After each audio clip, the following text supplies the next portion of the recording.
Saturn is the key in so many ways to what is happening with all its moons. Just a reminder, Saturn may appear to be what it is in the holographic world, but actually, again, it's an information field. It is a consciousness. Everything is aware. Everything has a consciousness. So these planets and suns, they have consciousness. They have awareness. They are entities in their own right. And interestingly, this is an accepted ancient symbol of the sun. And people think, understandably, that it's a symbol of the sun that we know today. But is that symbol more likely to be the sun we know today or the sun we once knew? Saturn. Saturn is the key to understanding so much. It was known as the old sun. It is known in occult as the old sun, the dark sun, and the dark lord, the lord of the rings. And the massive penny dropped for me. Whoa, the kaleidoscope moved when I started to realize that at least so many, if not all, the ancient sun gods were not gods of the sun we know today, but of the Saturn sun that was focused on before, because it was in a different position. Saturn has long been symbolized as an eye. There's the eye in Freemasonry. There's the eye of Sauron in the Lord of the Rings, the reptilian eye, the symbol of the negative force. And what happened in the massive and brilliant work of David Talbot in the Saturn myth is that at some point there was an enormous ejection of debris in an explosion out of Saturn. And it formed like a luminous crescent because it reflected light at certain points of the day. And this, as the Earth moved on its axis, when viewed from the Earth, this appeared to move around Saturn. And at different points, there are different symbolism for different points. But this was the one that really was the focus of Saturn symbolism, because this was when that luminous crescent was at its most luminous during the day. And so you find this symbol over and over in the ancient world. And this is a common recurring theme of Saturn. And this, the crescent symbolically, and the disk of the Saturn sun, the dwarf star. And so from this came the horned god and the horned goddess. There is Madonna in her Super Bowl performance at halftime, which was so Saturn in its symbolism, it was laughable, including the fiery eye. And in the movie version of The Lord of the Rings, you had the crescent holding the eye of Sauron. In Arabia, or you look at that of the symbol of Islam, the star, the sun, and the crescent. And the Arabian god Sin was symbolized as a crescent. Here you go. And I would suggest, from David Talbot's point of view, and I think he's right, that this represents the crescent of Saturn. This is the guy who started a satanic Saturn organization or secret society out of Germany called the Brotherhood of Saturn. And there's that symbol of the sun, look, with a dot. That's Saturn, not the sun that we have today, and the horned god. Molech, who is symbolized at Bohemian Grove as the owl, is also symbolized as the bull, and there's the horns with Saturn in the middle. And so you have the bull gods of Mesopotamia. And the winged goddesses in that state, this was often symbolized as the goddess with her holding the god, her arms around the god, or her wings around the god. And there is another version of that with the god Saturn and the crescent. And there it is on the Great Seal of the United States, exactly the same symbolism. There it is in the Air Force Special Operations Command. There it is in the symbol of the House of Windsor. There it is in the United Nations with the target on the world, very appropriately. There it is in the eagle of Rome. Here it is in Freemasonry. The flying disc of Egypt and other places is Saturn. And thus you have the Rosicrucian order, which connects into this network, using that flying disc symbolism. And so many of these logos carry the same symbolism. And in her Super Bowl performance, Madonna had the flying disc of Saturn. This is another ancient Saturn symbol because at some points, apparently it seemed to give off 4 very distinct lights, which became known as the 4 corners or the 4 rivers or the 4 ways. And so you find it, because of these bloodlines connecting into all these institutions, you find it in the Roman Church, you find it on the mace in the Houses of Parliament, you find it on the crown, you found it in the Celtic cross, and you find it in one of the major secret societies in the network, the House of Malta. It's known as the Maltese cross. It was also symbolized, this Saturn symbol and crescent, as the flying god in his flying boat. This is Horus in his heavenly boat. This is why it's used in the boats used in Freemasonry. This is a Freemasonic building on the Isle of Wight, funnily enough. And that is massive. I'm not saying Annie Lennox knew it was, just let's do this, it'd be a good idea. But that was massively Saturn symbolism when you watched it play out. Then you've got this symbol of the horned god. Again, Saturn, Satan, as it also became known, which is you find with so many politicians. And Pat Robertson, this so-called Christian evangelist, yeah, okay. And talking of horns and horned gods, in astrology, Saturn is connected to Capricorn. And so one of the Saturn symbols is the goat.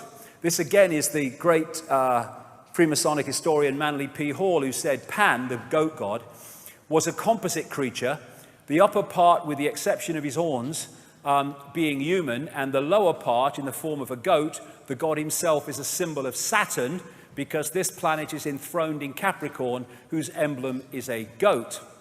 That is what that is. Baphomet, worshipped by Satanists. It's a symbol of Saturn. And I'm going somewhere with this, because I'm going why they're focused on Saturn. So you have Baphomet, you have Beyonce, the wife of Jay-Z, with this big Baphomet ring, which is performing. You have Baphomet-dressed Lady Gaga, Baphomet-dressed Madonna, and you have Baroness Philippine de Rothschild from the wineries in France with a massive Baphomet necklace. And this is from the front cover of the Saturn myth, with the symbolism described of these lights that went off from Saturn at certain points, with the 4 main ones there. And there it is symbolized on one of these ancient tablets. And in St. Peter's Square, that is a mirror of the way that Saturn symbol looks. And there it is on the thing that he has his biscuit in, there, when he's doing his stuff. Now, this is inside the Mother Lodge of Freemasonry in Great Queen Street. Great Queen was the name of the Babylonian goddess in London, because this will become significant in part 3. This crescent holding the sphere also became symbolized as twin pillars. And so you have Saturn, there's the crescent, being held up by the twin pillars. This is in one of the Freemasonic centers of the world in London.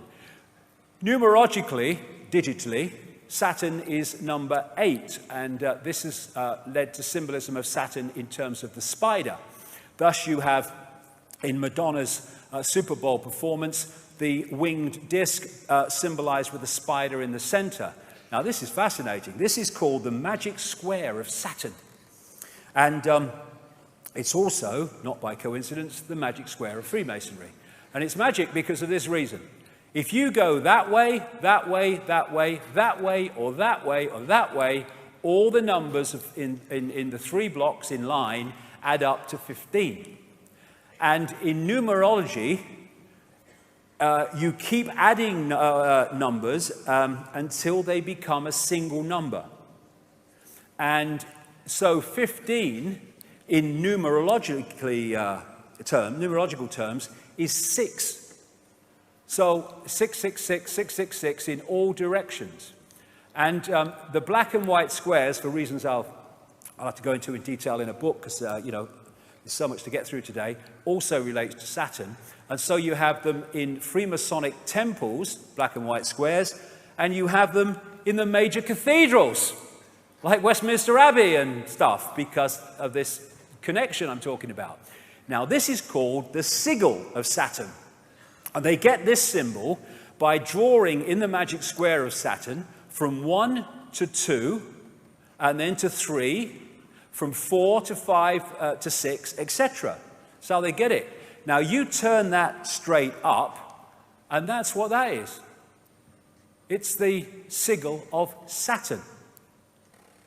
And this is a major symbol of Saturn going way back, the six-pointed star. It just so happens to be the very symbol from which we get the name Rothschild, one of the major families in this network, because they used to be called Bauer. They lived in Frankfurt in Germany. But they had this red six-pointed star hexagram on the front of their house, and they changed their name to from Bauer to Red Shield in German, Rothschild, red sign or red shield, Rothschild. So they're named after this very symbol.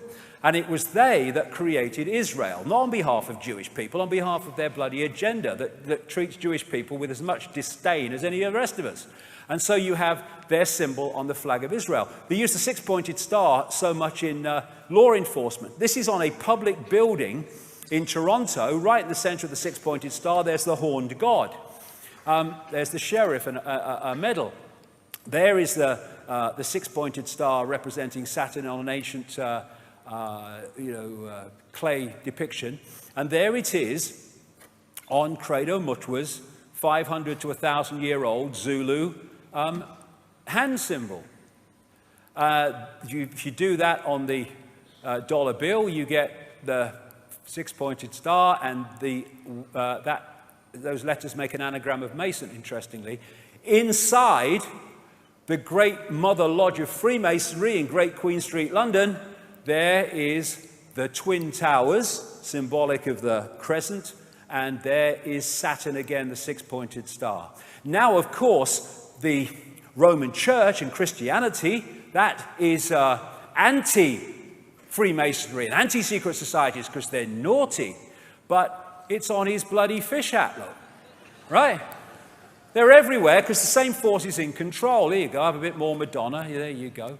And on the Great Seal of the United States, those 13 stars make up a six-pointed star, not by accident. And therefore, again, we keep coming back to this, all these different areas of society are in the end focused on one thing. Satanism is Saturnism. This is Fritz Springmeier, a long-time researcher into this and symbolism, etc., and Satanism. Saturn is an important key to understanding the long heritage this conspiracy has back to antiquity. The city of Rome was originally known as the Saturnia, or City of Saturn. The Roman Catholic Church retains much of Saturn worship in its ritual. Saturn also relates to Lucifer. In various occult dictionaries, Saturn is associated with evil. And this is the remains of the Temple of Saturn in Rome. And just next to this is this place called Capitoline Hill now, but before that called Mons Saturnus, the Hill of Saturn. And this is a very symbolically important place to the bloodlines. And this whole thing about the skull and bones, Capitoline Hill comes from caput, meaning dead, because they're supposed to have found a human skull there, and they call it caput, Capitoline Hill. That's why we say kaput when something's dead. And you have the theme in Christianity of Golgotha and Calvary, the place of the skull, hill of the skull. And Capitoline Hill became Capitol Hill when the bloodlines moved in on America. Now, the northern pole of Saturn is a permanent storm which takes the form of a hexagon. And this has been found by the Cassini spacecraft, and I think the Voyager one before that in the early 80s. And the hexagon also is an expression of the hexagram, or of the six-pointed star. because all these different symbols that I'm going to talk about now are different expressions of the same frequency state. So you look at this crop circle from England this year, and it is a hexagon. But a hexagon is a flattened out cube. So when you look at it from another angle, it's a cube. Well, it just so happens that an ancient symbol of Saturn is the cube, especially the black cube. And I would suggest that's what they are. The Kaaba, the focus of worship in Islam, Kaaba means cube. The tefillin, the cube on the head in Judaism. And when people go to worship around the Kaaba, they're told to pray in concentric circles. Remind you of anything? And they're told to walk around it, and their energy can be trawled. And if you focus on something that represents Saturn, Saturn is where the energy goes. In Judaism, they have Solomon's temple. Every syllable of Solomon means the sun. And the Holy of Holies in the so-called Solomon's temple was supposed to be a cube. They talk in Revelation about the New Jerusalem in cube terms. There's these massive cubes that they use. This is outside the one of the banks near Wall Street, near where the protests are. And you see these black cubes and cubes like used by Apple and stuff. Saturn symbolism. In Doctor Who, they had this recent one where the Earth was invaded by black cubes. Star Trek, you had the Borg, who were these cyborg-like, exactly as the are described by the Gnostics of the Archons, and they used to move around in these cubes.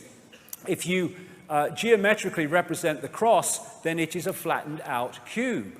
When you look at the depictions of these people, not Lady Gaga, but others, these religious leaders with the halo, well, that comes from Saturn as well, that halo when that luminous crescent was in that position. Astrologically, that's the symbol of Saturn. And what they symbolized this as was the sickle and the hammer. And when the Rothschilds created the Soviet Union, provable fact if you look at the evidence, they used the symbol of Saturn as the symbol of the Soviet Union. There's that symbol on this guy from the Brotherhood of Saturn. The Jesuits are a major secret society in this global network, and there's the symbol of Saturn in their symbolism very bloody clearly. The snake on the cross also relates to this in some ways. Now, this is going to take us forward here, because the god of Saturn of the Greeks was called Kronos. And Kronos was, because he was the god Saturn, the sickle, the scythe, was represented as holding the scythe, and also he was depicted as the god of time. And he had the beard, the white beard, and he became Old Father Time. That's Kronos, that's the god of Saturn. He also became the Grim Reaper, because Saturn is the planet, I say, son of death. And Kronos became Crown, a symbol of the bloodlines. Kali, a goddess related to Saturn, it was called the Black One, and the goddess of time, depicted with a protruding tongue. There's Madonna again. I mean, she must have the bloody book she works through, this one. The god El, the Hebrew god El, was their god of Saturn. So El and Elohim are demiurge and archons, I would suggest. So we have archangels, Michael, Gabriel, Uriel, Raphael, another name for Jesus, Emmanuel. We have the Gospels, Chapel, elders, elevated to the priesthood, elections where pawns are elected to serve the elite. We have Isis, Ra, El, all names relating to Saturn. Saturn, Kronos, Satan, Black Sun, Dark Lord, they're all the same thing, the expression of this force. And here you have Moloch, who they worship at Bohemian Grove, and he is a god of Saturn, this recurring theme. They also represent Moloch as a bull, as I said earlier, and so you have that as the symbol of Wall Street. And the golden calf in the Bible is Moloch, Saturn. The Greeks talked about Saturn used to eat his own children. And here's the colors of Satanism and the colors of Saturn, black and red, same as the royal protocol. the robes of the judge, the robes of the clergy, the square hats of the universities, the hammer that the judge uses, it's all Saturn symbolism. You see Saturn profusely used in symbolism of the corporate world. And this, this earth, wind and fire, they got the bloody set. There's the eye, there's the six-pointed star, there's the step pyramid, there's the winged disc, and there's bloody Saturn. And then, therefore, you look at religions and secret societies and Satanism, they're worshipping Saturn. Then you look astrologically, in other words, energetically. Banking is astrologically ruled by Saturn. Politics and institutions of state at all levels, astrologically ruled by Saturn. Corporations, astrologically ruled by Saturn. Law and court system, astrologically ruled by Saturn. Science, astrologically ruled by Saturn. Saturn worship, Satan worship. And it's interesting that you have the god of Saturn, Kronos, with the beard, and all these bloody religions, they have bloody beards. And then you have God depicted as a man with a white beard on a cloud or on a throne. And there's God, Charlton Heston type God. That's Yahweh depicted with a beard and stuff. And then we have Santa with the white beard. Santa, anagram of Satan from Saturnalia. Saturnalia was a festival in Rome where they worshipped the god Saturn, and they gave, it was in the same period to the run-up to our Christmas, and they gave gifts, they decorated trees, and they hung sprigs of bloody holly. So that is Saturn symbolism, a man with a white beard. This is Ancient of Days, a painting by William Blake from, I think, 1794 or something like that. Ancient of Days is an old name for God. And he's depicting God. He was a very deep esoteric thinker and great knowledge, William Blake. And he's depicting God with the white beard. That's Saturn, Kronos. On the GE building in the Rockefeller Center in New York, there's Kronos again. Now, the Freemasons, they call their God the great architect of the universe. The demiurge was known by the Gnostics as the great architect of the universe. Which brings us to the white-bearded architect of the Matrix, the Matrix movie series. So where is this leading us? Well, again, this needs to go, if we're going to go anywhere with this, because I'm going into fantastic areas here, but this is where the information has taken me very, very clearly. And the hardest thing to see is what is in front of your eyes, as this man rightly said. The Gnostics talked about the fact that the archons make something appear to happen that does not actually happen. They can induce a virtual reality experience. The Islamic people and pre-Islamic people talk about the jinn manipulating humans by creating illusions. I was in New York in 2010, and someone took me to the subway station for Ground Zero. And when I saw it, it was like, whoa, it hit me big time. There was, first of all, this eyes all along the platforms, but there is this massive depiction of the world on the floor, and then there's an eye, and going out from this eye are these broadcast transmissions. And that hit me so powerfully. Neil Haig was with me, and we kind of looked at each other and said, that's Saturn, isn't it? And remember, physicists have said only this last few days, they may have evidence the universe is a computer simulation. Well, I say that it's a virtual reality, which has been hacked into, and that hack is the reality that we're experiencing, the fake reality. And that hack, I say, comes from Saturn. Because I'm saying that these rings are actually a massive broadcast transmission system which is broadcasting a fake reality within the frequency range that we are decoding, and therefore we are picking up that fake reality. When the Cassini spacecraft arrived at Saturn in 2004, found many things that was unexplainable, you know, things like the hexagon North Pole storm and stuff like that. But they also found extraordinarily powerful sound coming from Saturn. This is part of what they recorded.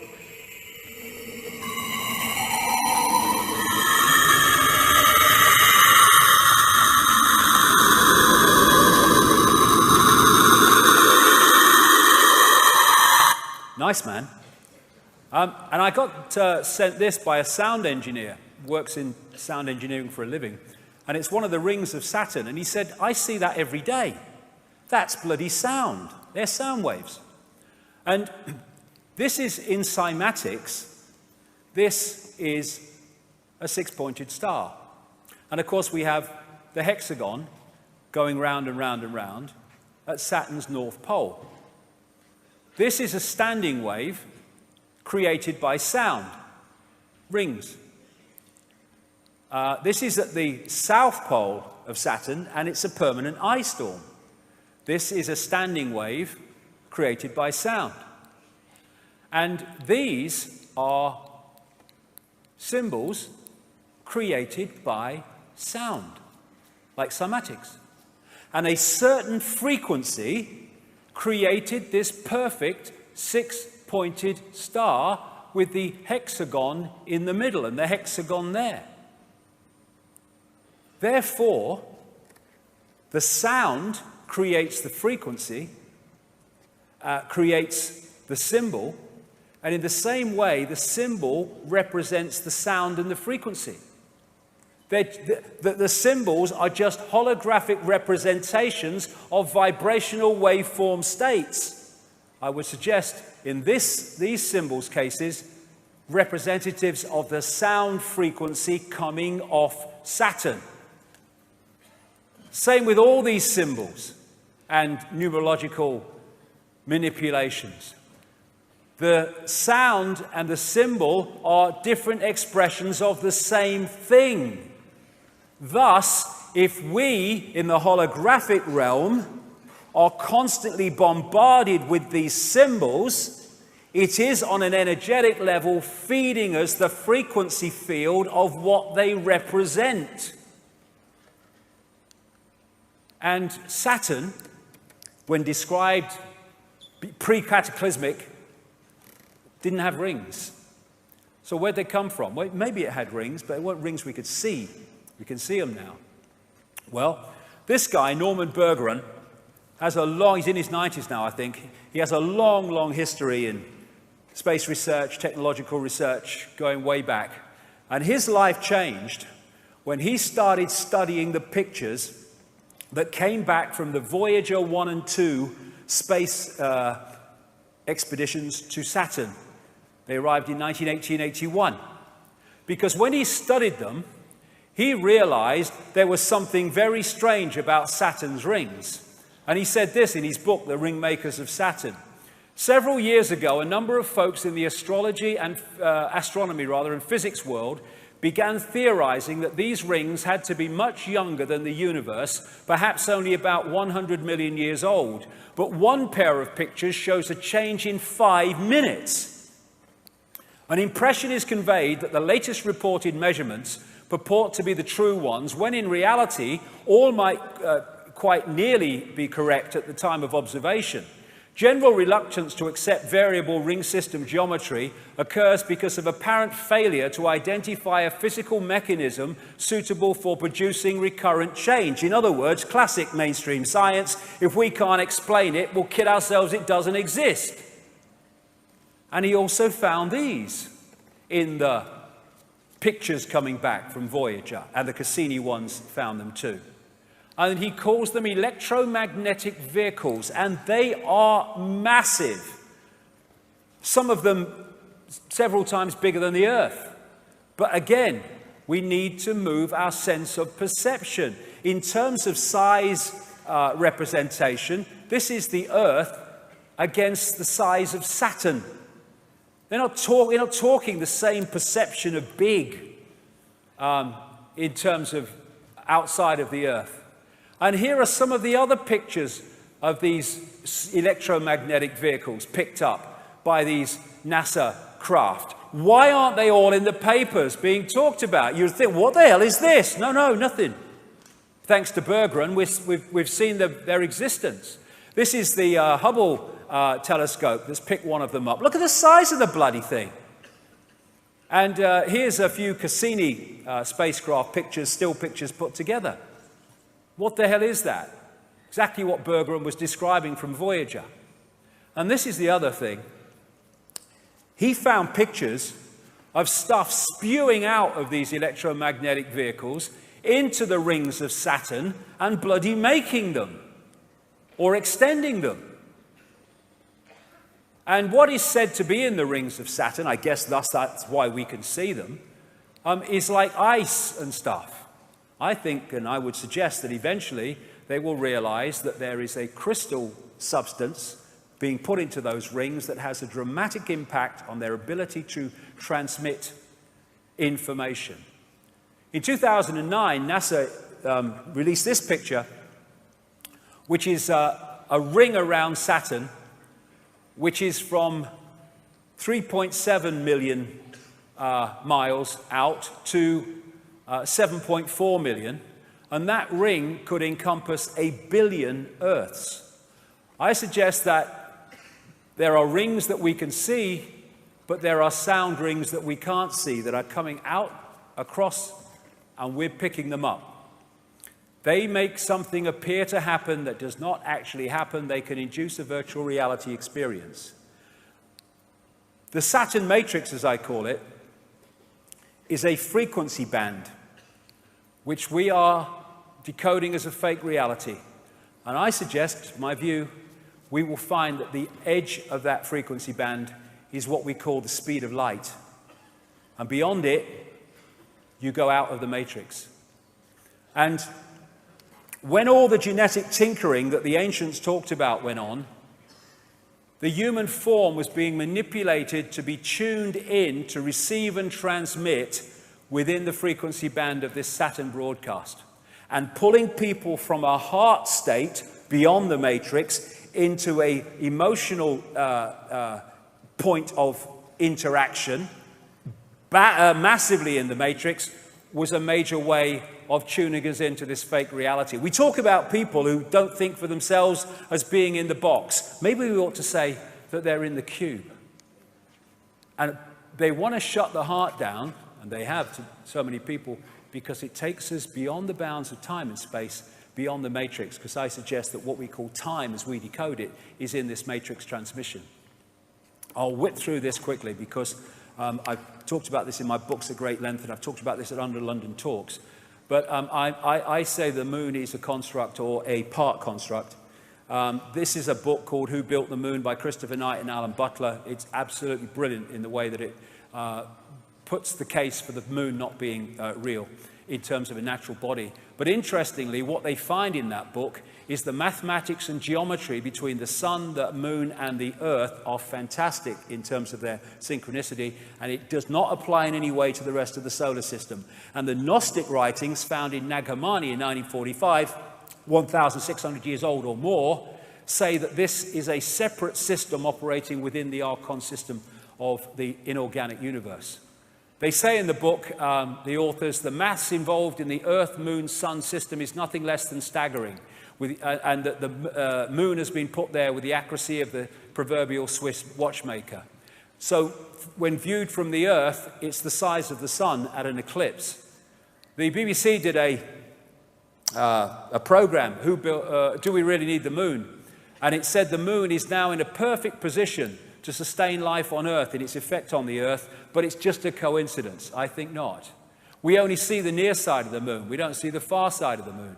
And the authors say in that book, the moon is bigger than it should be, apparently older than it should be, much lighter in mass than it should be. It occupies an unlikely orbit and is so extraordinary that all existing explanations for its presence are fraught with difficulties, and none of them could be considered remotely watertight.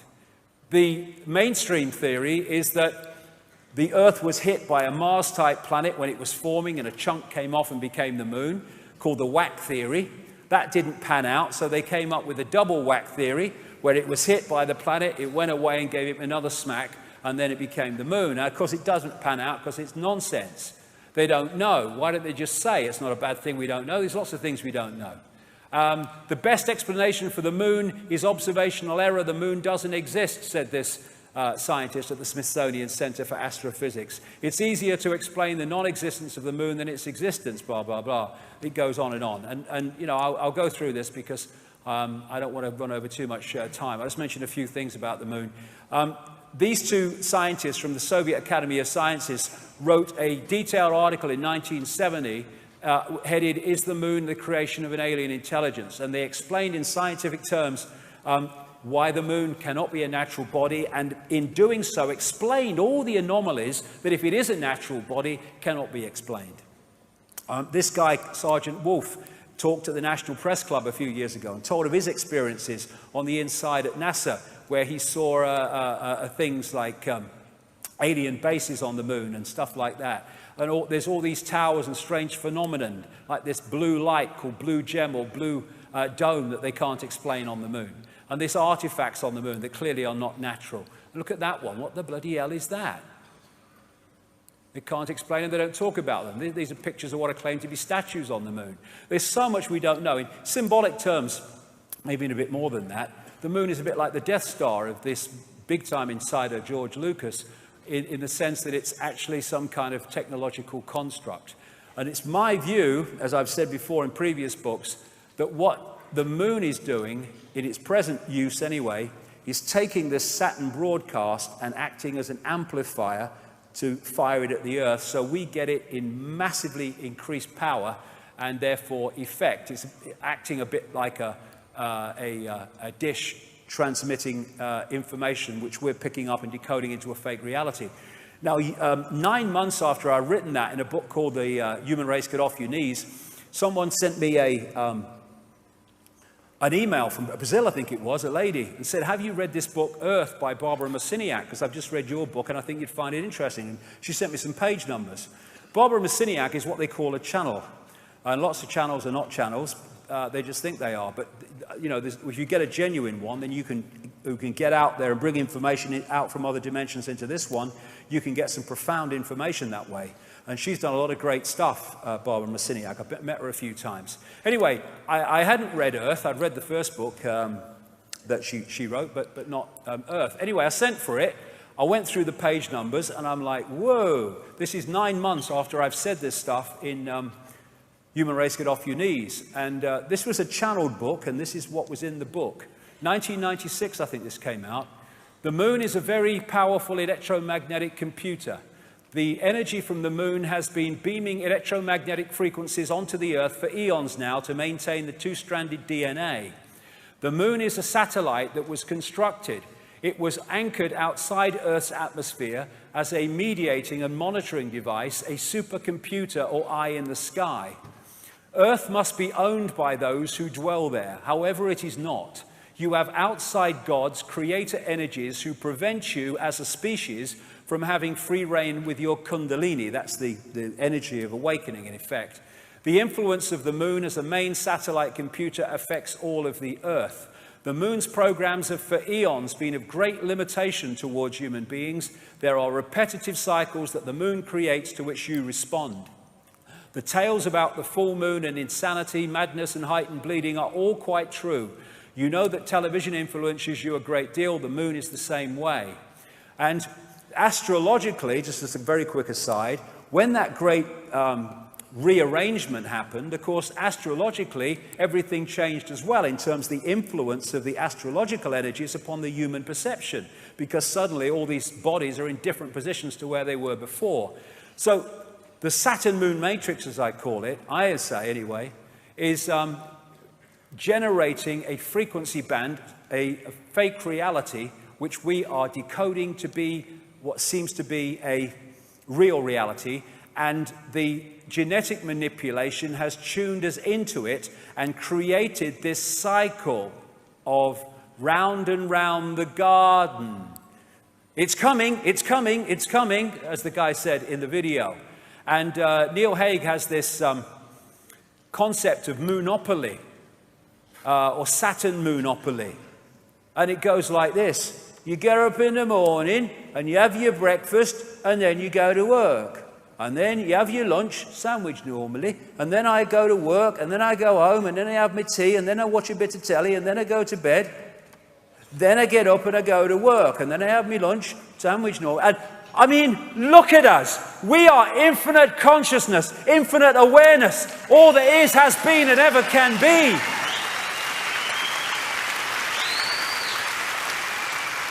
Is that all we are capable of?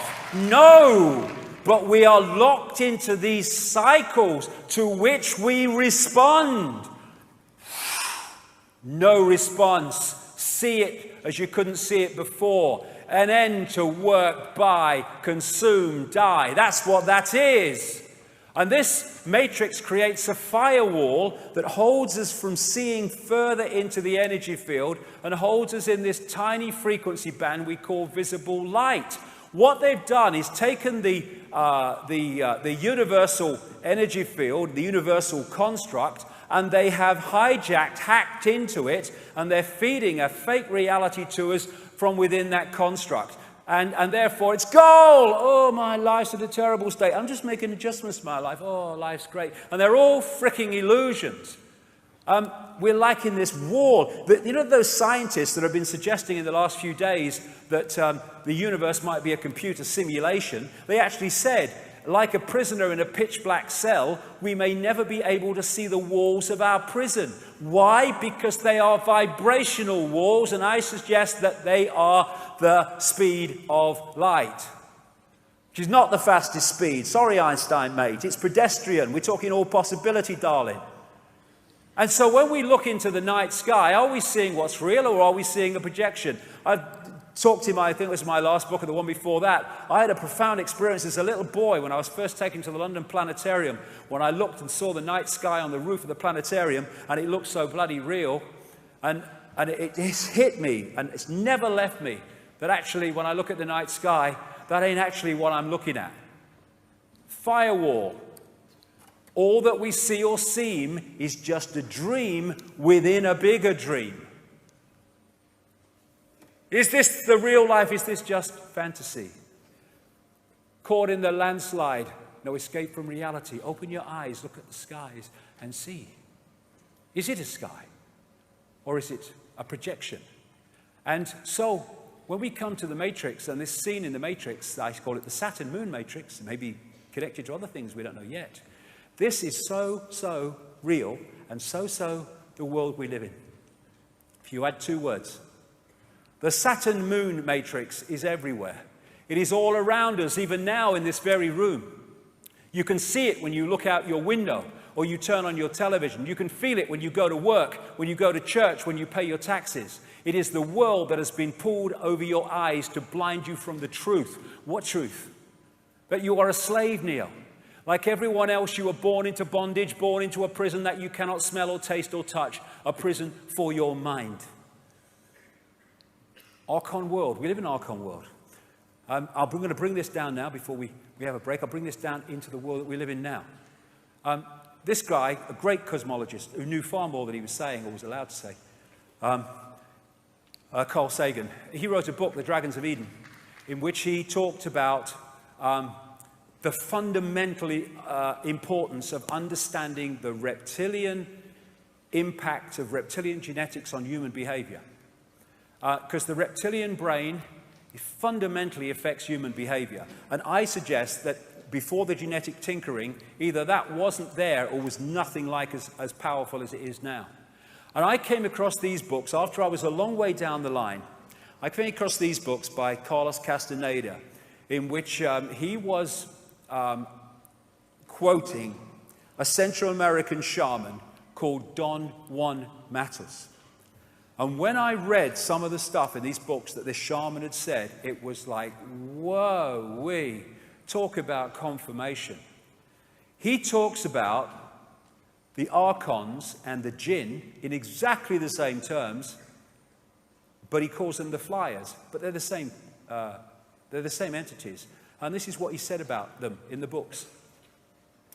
We have a predator that came from the depths of the cosmos and took over the rule of our lives. Human beings are its prisoners.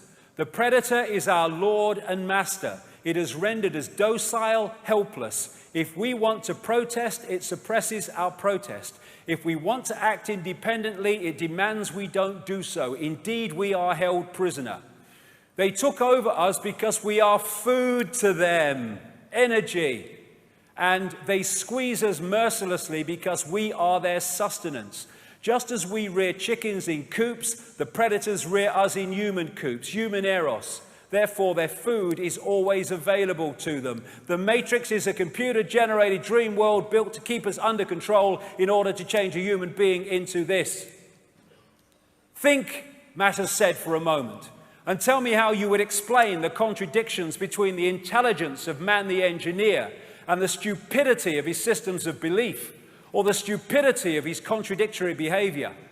Sorcerers believe that the predators have given us our systems of beliefs, yes, our ideas of good and evil, our social mores. They are the ones who have set up our dreams of success or failure. They have given us covetousness, greed, and cowardice. It is the predator who makes us complacent, routinary, and egomaniacal, feeding the wolf. In order to keep us obedient and meek and weak, the predators have engaged themselves in a stupendous maneuver. Stupendous, of course, from the point of view of a fighting strategist, a horrendous maneuver from the point of those who suffer it. They gave us their mind. The predator's mind is baroque, contradictory, morose, filled with the fear of being discovered any minute now. They gave us their mind, and that, I suggest, is how they've done it. And they also, more than gave us our mind, they gave us their frequency via junk or non-coding DNA. We are at last, hallelujah, brother and sister, having mainstream scientists seeing the blatant,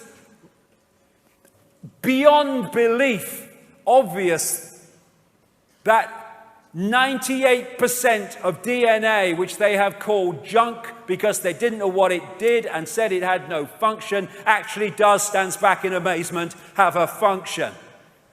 And in that 98% of DNA, non-coding DNA, are programs, behavior programs, perception programs, emotional programs that if we are not beyond mind-body conscious, we lock into and they become us. People in that state, I suggest, it is very possible, and I say highly likely, they can go through an entire human lifetime and not have an original thought or emotional response that isn't coming from the program. This is Boston University and Harvard Medical School research. They examined 37 DNA sequences containing at least 50,000 base pairs and one with 2.2 million base pairs. Lead researcher Eugene Stanley. Non-coding DNA sequences do contain a structured language fundamentally unlike the coding in genes. We therefore need to consider the possibility that the junk DNA may carry some kind of message. Yes, it does, many. And one of them is the human control system when we're pulled into body-mind.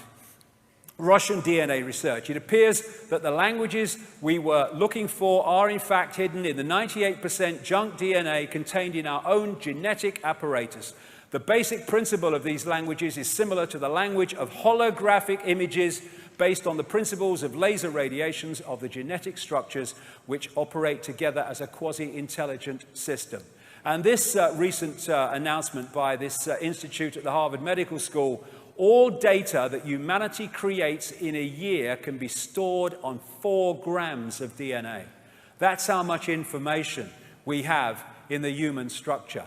And therefore, if you can put emotional programs, emotional response programs into the genetic structure, and then create a society designed to constantly trigger those programs, then you can have a massive, constantly recurring a tidal wave of low vibrational emotional energy. And when you, to feed off, and when you go beyond the body, like with Jill Bolte Taylor earlier, or these near-death experiences, what is the common theme when they go beyond the body? I felt calm, at peace, I just was. There was no thought pattern and no human emotion. Because so much of it is coming from the body. It's a program. And when you go into the heart and you go beyond time and space, you stop reacting in the sense of the program, and you stop delivering the food, the sustenance of that which is behind it. I did not judge and did not feel I was judged. I loved being in that painless state of existence. And if you want to feed off human energy, low vibrational, if you've got these programs within the human genetic structure generating that energy, well, you're home and bloody dry. This is the mind that we've been connected to. Why do rules have power over our minds? It's all about rules, because it's all about control. And this part of the brain, the reptilian brain, where we get cold-blooded behavior, territoriality, desire to control, right is might, and all that stuff, might is right, that is massively part of the reaction system, because the reptilian brain is about survival. It's about constantly scanning the environment for threats to survival, not just physical survival, but survival financially, survival of the job, survival of the relationship. Be afraid, be very afraid, because the big man monster's coming as soon as we've invented him. This is why we're constantly given reasons to be frightened, because that locks us into the reptilian brain and therefore into this collective mind. And Don Juan Matter said, I know that even now, though you never have suffered hunger, you have food anxiety, which is none other than the anxiety of the predator who fears that at any moment now its maneuver is going to be uncovered and food is going to be denied. Through the mind, which after all is their mind, the predators inject into the lives of human beings whatever is convenient for them. And they ensure in this manner a degree of security to act as a buffer against their fear. Sorcerers of ancient Mexico reasoned that man must have been a complete being at one point, with stupendous insights, feats of awareness that are mythological legends nowadays. Absolutely. And then everything seems to disappear, and we have now a sedated man. What I'm saying is that what we have against us is not a simple predator. It is very smart and organized. It follows a methodical system to render us useless. Man, the magical being that he is destined to be, yes, and she, is no longer magical. He's an average piece of meat. There are no more dreams for man than the dreams of an animal who is being raised to be a piece of meat, trite, conventional, imbecilic. Control of perception. And if you look at the Avatar movie, it is so symbolic, because you had the Heart Society, and it was taken over. This connected society of greater awareness was taken over by this left brain, merciless, heartless invasion by symbolically Earth troops with their technology and all that stuff. And you even had the symbolism of these invaders infiltrating the Blue People Society by operating inside an outer shell of blue people so that they didn't know that they were being infiltrated. Now, are we as a human race, there are 7 billion of us now and more, the number of people in full knowledge who are behind this are tiny, tiny. And they can only do it by dividing and ruling us. Are we going to stand up, come together and face this, or look the other bloody way and go on walking into a level of enslavement that would make George Orwell bloody wince? As Martin Luther King said, a man can't ride your back unless it's bent. Freedom is the sure possession of those alone who have the courage to defend it.